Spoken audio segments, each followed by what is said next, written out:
परमेश्वर का हम धन्यवाद करते हैं सभी मसीह भाई बहनों को। जय मसीह की। मेरे प्यार हो, आइए प्रभु का वचन सुने। क्या जाने प्रभु की दया हो और वचन सुनते सुनते बले चंगे हो जाए। तो जो लोग नए कृपया इस चैनल को सब्सक्राइब कर दें। अंत में मैं आपके लिए प्रार्थना करूंगा। तो यहाँ पर मैं वचन लाया हूँ कि बीमारियाँ क्यों आती है। तो बाइबल से मैं 3 कारण बताऊंगा, जिसको आप सुनेंगे तो समझ जाएंगे कि बीमारियाँ आने का मूल कारण क्या है। हालेलुया। तो यहाँ पर मैं पहला कारण बताऊंगा, जो यूहन्ना की किताब अध्याय 5 वचन 14 वचन है। वहाँ पर प्रभु एक व्यक्ति को जो 38 साल का रोगी है उसे प्रभु चंगा कर देते हैं। और जब चंगा कर देते हैं तो प्रभु उसे एक वचन देते हैं कि देख, अब तू चंगा हो गया है, फिर से पाप मत करना, कहीं ऐसा ना हो कि इससे बड़ी विपत्ति तुझ पर आ पड़े। तो यह वचन से सिद्ध होता है कि जो पाप था, वो पाप के कारण ही उस व्यक्ति पर ये समस्या आता है। और प्रभु उसी पाप को क्या करते हैं, दूर कर देते हैं। क्योंकि चंगा करने वाले प्रभु है, वो उसको चंगा कर देते हैं। तो बता देते हैं कि तेरे पाप के कारण। तो क्या हमारा पाप ही बीमारियों का मूल कारण है? तो मैं तीसरे नंबर पर लाया हूं, जिसे आप सुने। यिर्मयाह की किताब अध्याय 30 और वचन 15 क्या कहता है? तू अपने घाव के मारे क्यों चिल्लाती है? तेरी पीड़ा की कोई औषधि नहीं। तेरे बड़े अधर्म और भारी पापों के कारण मैंने तुझसे ऐसा व्यवहार किया है। हालेलुया। यह वचन यह सिद्ध करता है कि जो बीमारियां आई है, चिल्लाहट आई है, जो दुख आया है, परेशानी आया है, वो हमारे जो पाप है, अधर्म है, जो बढ़ा है, उसके कारण ये समस्या आई है। तो वचन ये बता रहा है कि हमारा पाप जो होता है, जो अधर्म होता है, उसी कारण ये सब समस्याएं आती है। तो समस्याएं हमारे जीवन में ही क्यों आ रही? हम प्रभु को अपनाए हैं, ऐसा क्यों ऐसा हो रहा है हमारे साथ?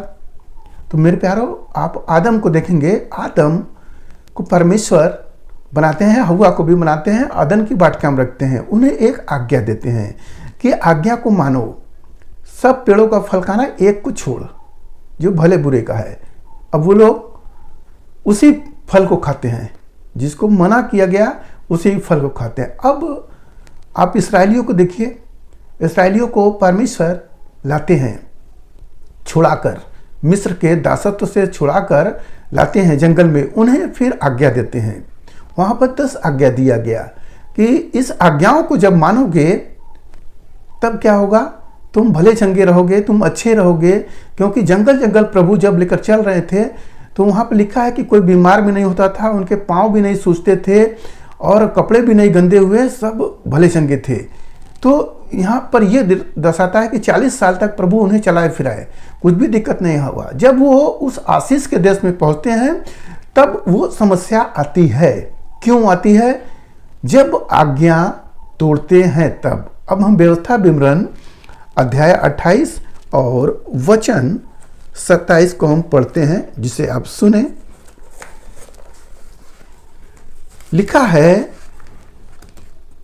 यहोवा तुझको मिस्र के से फोड़े और बवासीर और दाद और खुजली से ऐसा पीड़ित करेगा कि तू चंगा न हो सकेगा। यहोवा तुझे पागल और अंधा कर देगा और तेरे मन को अत्यंत घबरा देगा। और जैसे अंधा अंधियारे में टटोलता है, वैसे ही दिन दोपहरी में टटोलता फिरेगा और तेरे काम काज सफल न होंगे और तू सदैव केवल अंधेर सहता और लूटता ही रहेगा और तेरा कोई छुड़ाने वाला न होगा। हालेलुया।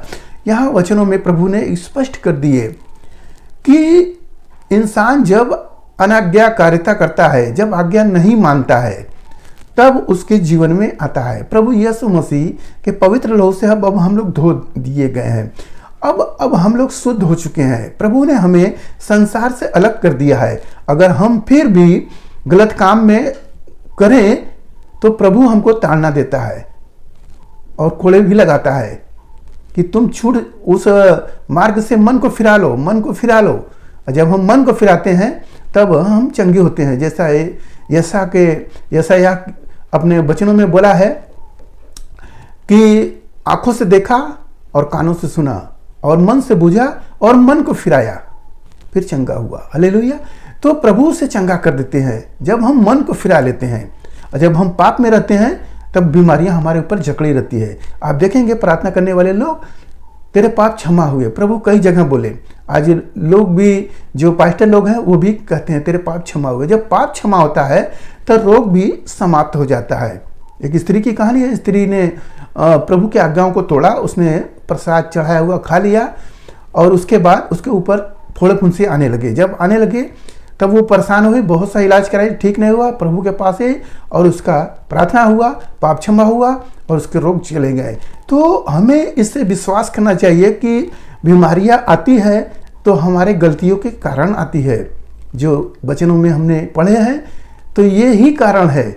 तो आप आज के इस वचन से जान गए, तो इसलिए मन को फिराएं और भले चंगे हो जाएं, क्योंकि प्रभु ने आपको पवित्र करने के लिए और अपने अनंत जीवन देने के लिए बुलाए हैं, न कि आपको गलत काम करने के लिए बुलाया है। इसलिए अपने आप को समझें कि वचन क्या कहता है। आइए आपके लिए हम प्रार्थना करें। महान परमेश्वर, हम आपका धन्यवाद करते हैं इसमें आज के दिन प्रभु जो भाई ने प्रभु जी हालेलुया वचनों से अपना मन फिराया है, प्रभु उन्हें सो आशीष से भर दे मेरे राजा, उनके मन को फिरा हो ताकि वो चंगे हो जाए। धन्यवाद करते हैं, इनका जीवन आपके हाथ में सौंपते प्रार्थना यीशु मसीह के नाम में, आमीन।